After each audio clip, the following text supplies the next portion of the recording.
Basura oh! Ako? Hindi, ayun oh. Oops! Hindi po taong tinutukoy natin, kundi ang mga basurang hindi marunong hiwalay.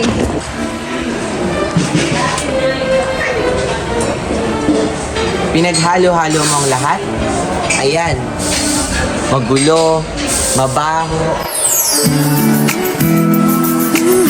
Hoy, hindi Ay, yan. sorry.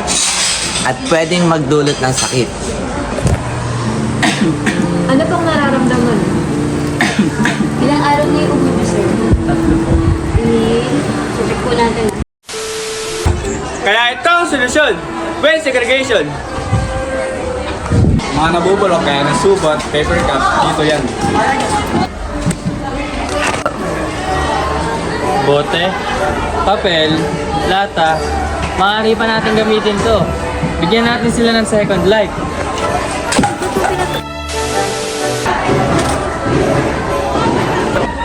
Mga plastic wrappers, dito yan.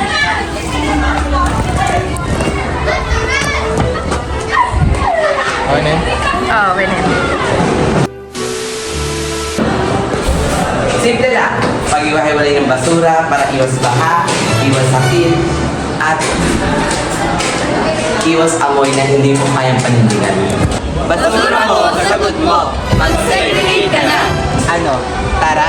Tara! Tara! Hoy, tara! Huwag na nga.